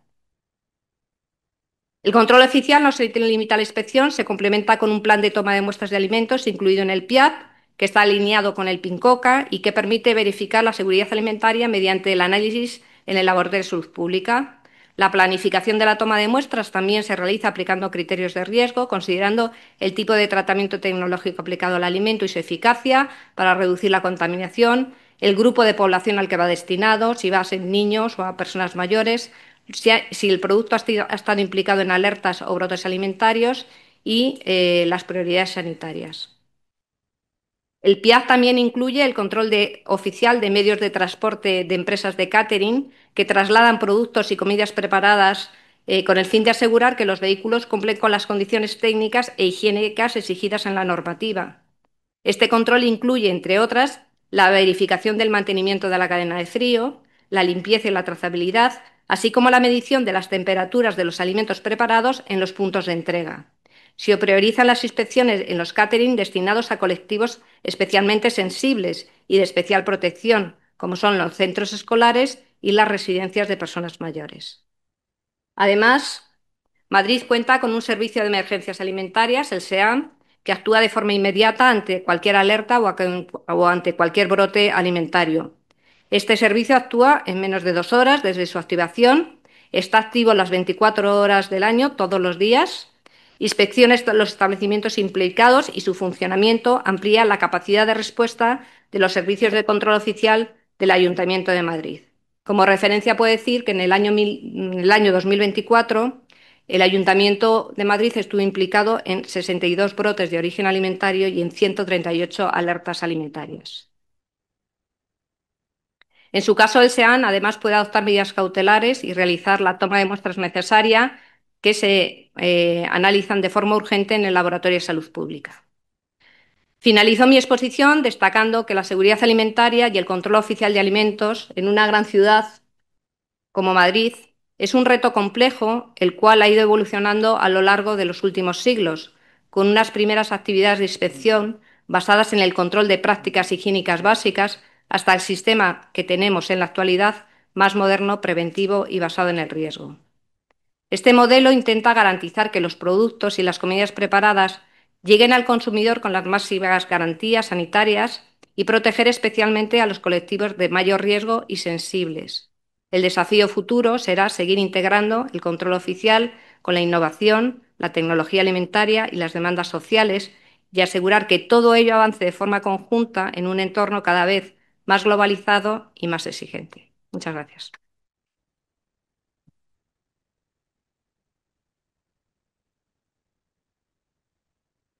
Bien, abrimos el diálogo.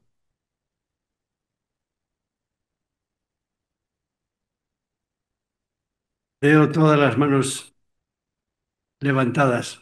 Gracias. Se empieza. Bueno, muchas gracias, señor presidente.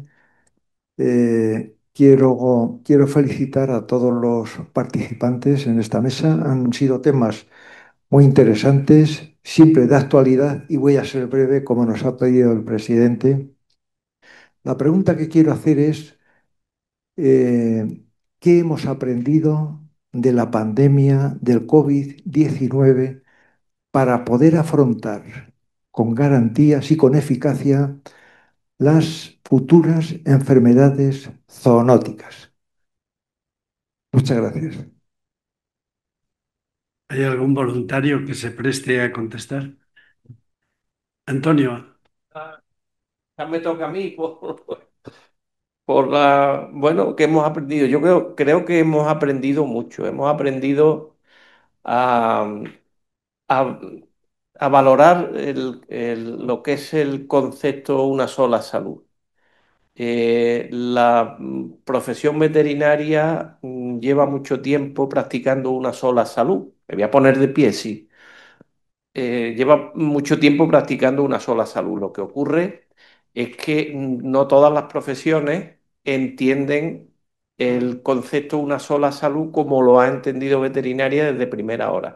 Nosotros en los planes de estudio siempre se ha estudiado una medicina comparada y no comparativa, sino comparada, que son conceptos diferentes. Y lo venimos haciendo desde siempre. Entonces, cuando, por ejemplo, estudiamos una enfermedad, póngase por caso la tuberculosis, pues nosotros explicamos la tuberculosis en los animales y se hace siempre el estudio con otras especies.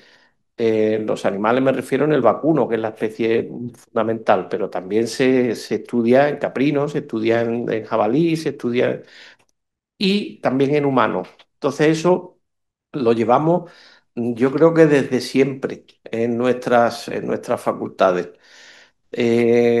Claro, cuando ha sobrevenido la pandemia y se ha puesto de manifiesto que lo que nosotros estudiábamos es muy válido para el control de pandemias y de epidemias en general, pues otras profesiones lo han entendido.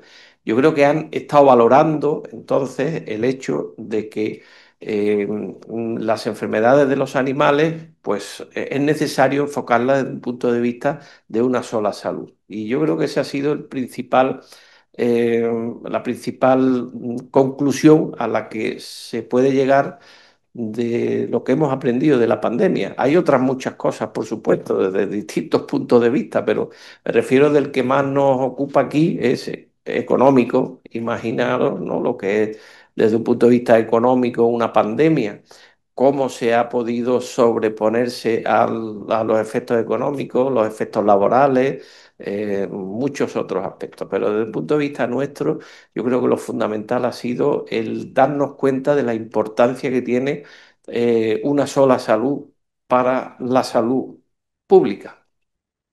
No sé si alguien quiere completar algo más o tiene otra. Bueno, yo creo que la primera lección identificada es que ante riesgo pandémico, ante una pandemia, el enfoque asistencial no es suficiente. El enfoque asistencial es clave, por supuesto, porque hay enfermos, pero lo que importa de verdad es un enfoque multidisciplinar en el cual se establezcan cuáles son las estrategias de mitigación, fundamentalmente, pero también en llegar y ser capaces de sumar y no de ese aspecto exclusivamente del paciente, sino la colectividad, que es lo que decía, o lo que yo he creído entender de sus palabras del profesor Arenas. Lo importante de verdad es que en una pandemia, en el mundo globalizado en el que vivimos, en el cual tenemos unas carencias estratégicas brutales, y necesitamos potenciar la autonomía estratégica, lo que tenemos que hacer es ahora prepararnos para la siguiente. Y eso quizá es la clave. Unión Europea está trabajando, OTAN está trabajando, OMS está trabajando, el Tratado de Pandemias es es una oportunidad, pero realmente tenemos que tener en cuenta que la globalización va a hacer que tengamos que hacer un esfuerzo de preparación para poder hacer frente ahora mismo tal cual vivimos, porque no es lo mismo hace 50 años como vivíamos.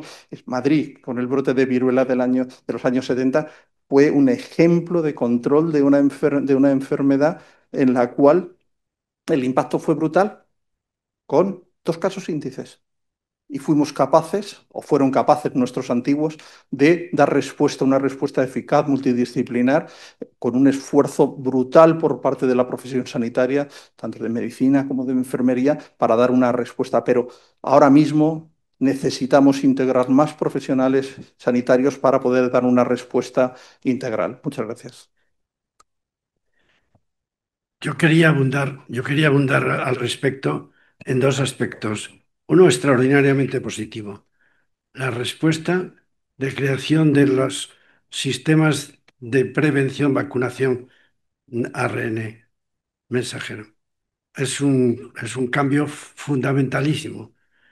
De tal manera que es muy posible que el paso siguiente va a ser, y hay por lo menos tres eh, expedientes esperando que la Food and Drug Administration los dé el visto bueno. Desafortunadamente, un Kennedy que está responsabilizado de estos aspectos en Estados Unidos es justamente lo contrario.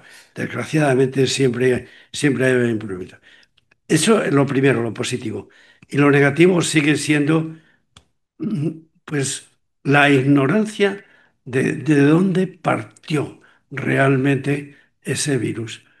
Esa ignorancia nos hace pensar a todos que esto es una nueva zoonosis. Yo hablaba de una zoonosis que necesitaban una especie crisol, pues quizá la especie crisol en este caso es un laboratorio crisol. Adelante. Hola, buenas tardes. Bueno, felicitar a todos los ponentes.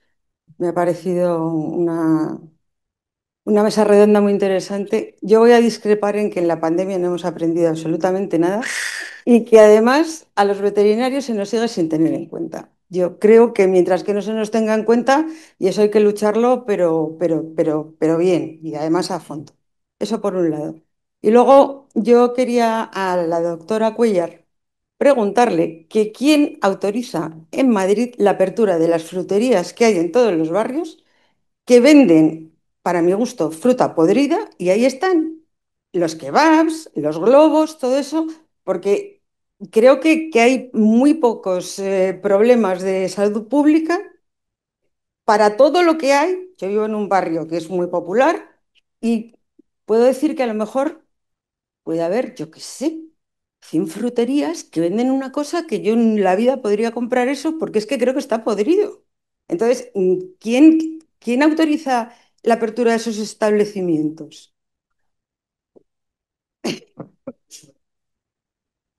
Bueno, la actividad de inspección está dividida en los distritos. Cada distrito hay 21 distritos y cada distrito tiene un departamento de salud con un veterinario, un farmacéutico, tal. Desde el punto de vista de autorización, se conceden desde un organismo autónomo, que es el AGLA, que es el que da las licencias de actividades. Lo que hace el de los departamentos de salud, de los distritos, lo que hacen es inspeccionar los establecimientos. Como he expuesto yo en mi intervención, eh, creo que en Madrid hay 136 inspectores de salud pública que no solamente se dedican a lo que es restauración y comercio minorista, sino que también se dedican a peluquerías, gimnasios, tatuajes, centros escolares, centros, escuelas infantiles, no lo que es el comedor, sino que son las condiciones técnicas y a la protección animal, a todos los centros veterinarios, en fin, somos muy pocos y efectivamente puede ocurrir. Lo que pasa que luego una cosa es que el aspecto externo no tenga la calidad, que eso no es salud pública, eso es más consumo, que lo que estén mal, que no las puedas comer, sino que el aspecto a lo mejor pues no es el que más invite a comprarlo.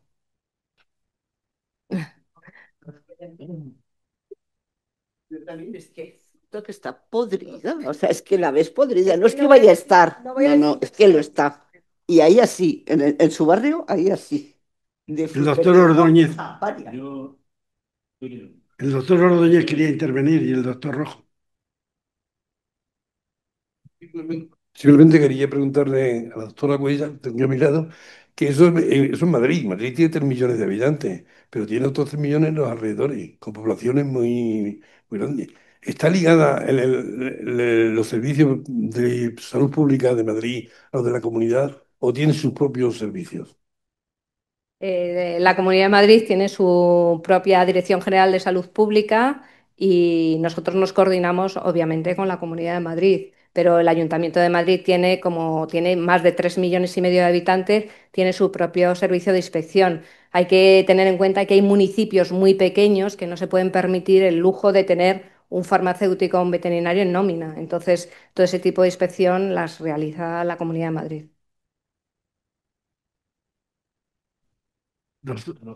Tengo aquí Doctor Rojo. yo tengo aquí un micrófono. No, yo quería referirme un poco al principio, a la primera pregunta que el doctor Guijarro hizo.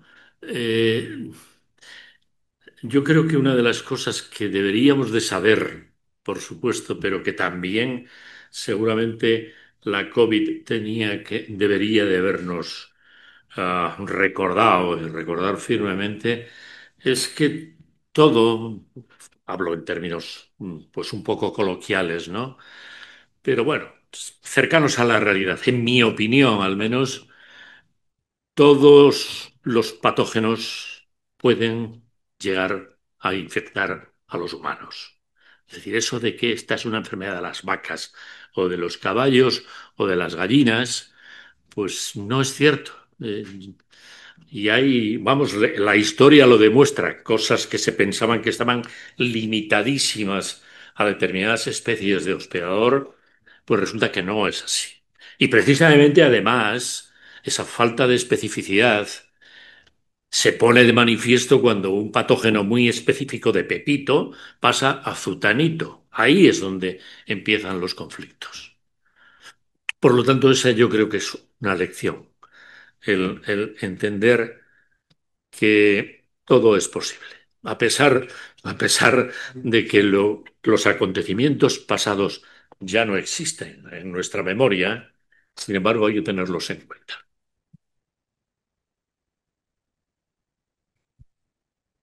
Yo quería hacer, hombre,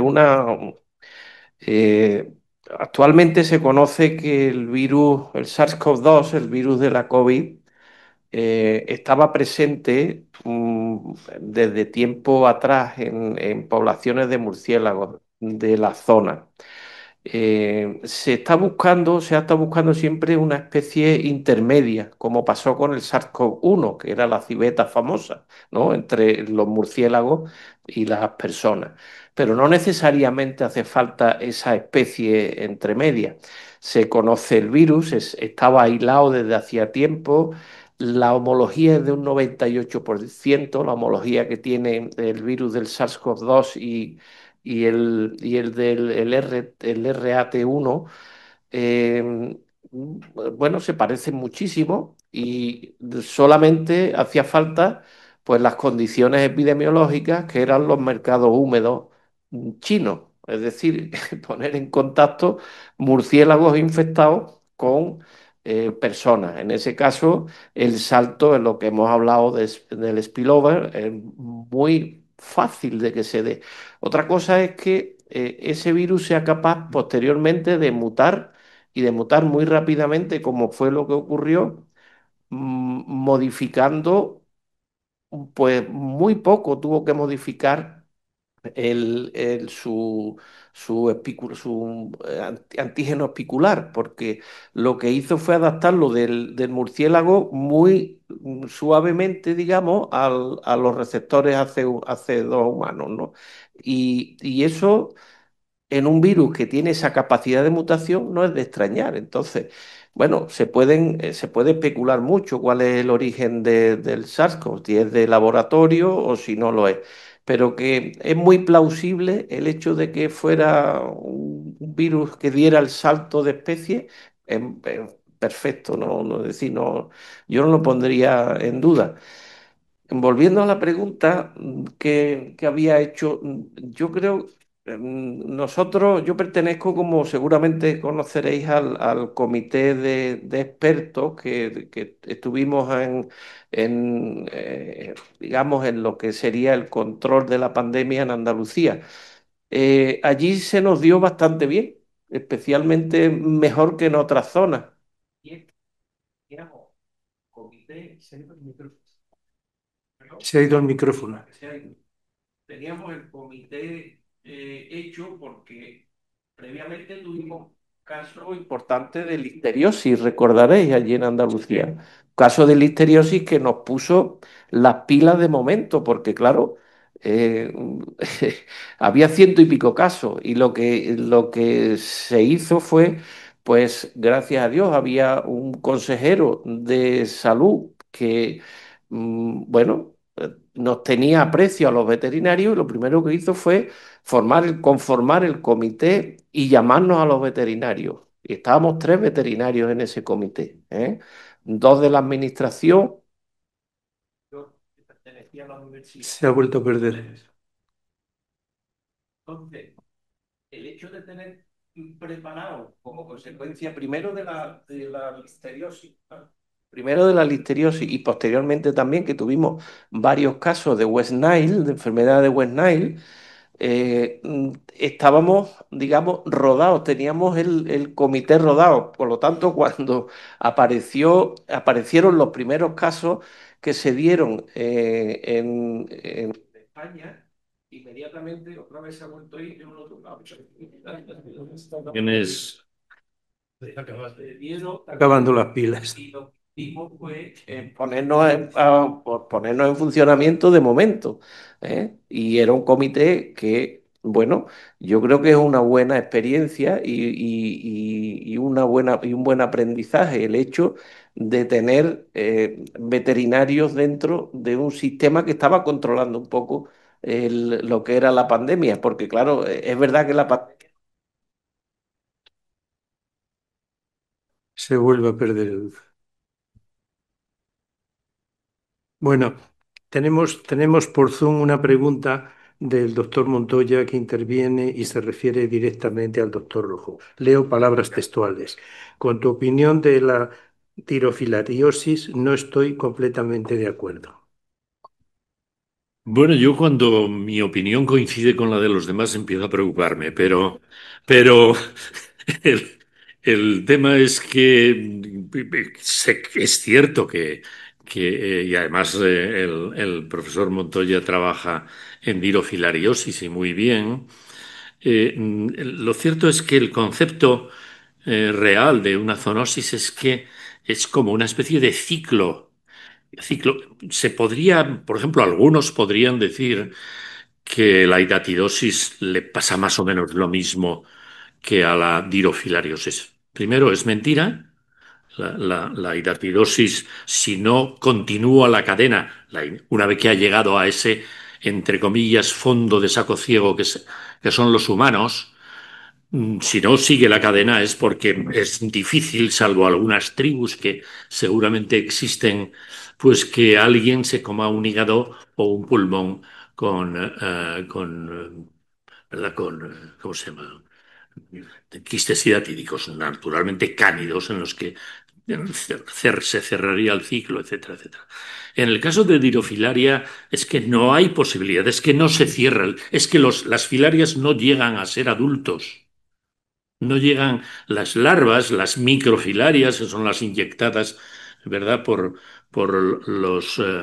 los vectores, pues no llegan al estado adulto, no llegan a ser machos y hembras y cerrar el ciclo una vez que se fecundan, etcétera, etcétera, ni mucho menos. Hay un secuestro, que es el propio, que es el resultado de la reacción orgánica de un individuo infectado, en el que las filarias aparecen en distintas zonas.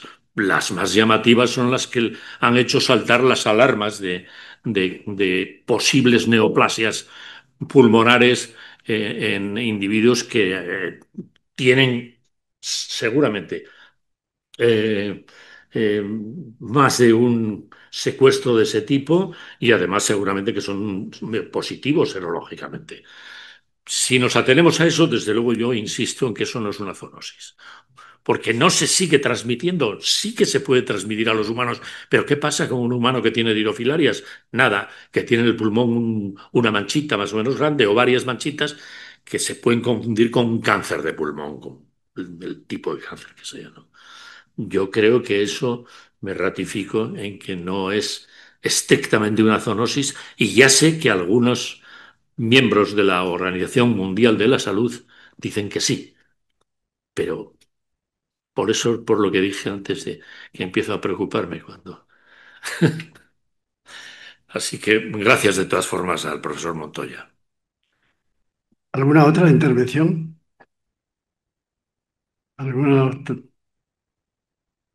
Pues nosotros cerramos ya nuestra Muy actividad. bien, muchas gracias. Yo antes de terminar quiero decir lo siguiente. Quiero agradecer a todos los participantes, quiero felicitar al presidente decano y al presidente de la sección y quiero felicitar también a los intervinientes. Y si les ha quedado algún tema por contar o por decir, en connivencia con el bibliotecario don Ángel Salvador Velasco, queremos preparar un tercer volumen con el de los anales y el anuario de todas las intervenciones que hemos tenido con relación al 50 centenario. Si alguien quiere su publicación in extenso, pues que la prepare, que nos la remita a la academia y se publicará en un tercer volumen. Y por último, y para dar por concluida esta sesión, voy a otorgar el diploma. La Real Academia de Ciencias Veterinarias otorga el presente diploma de reconocimiento a la sección cuarta de Alimentación, Nutrición y Veterinaria de Salud Pública en su participación en los actos del 50 centenario de la RACVE, Madrid, 24 de noviembre de 2025. El secretario general y el visto bueno del presidente. Se lo entrego al presidente.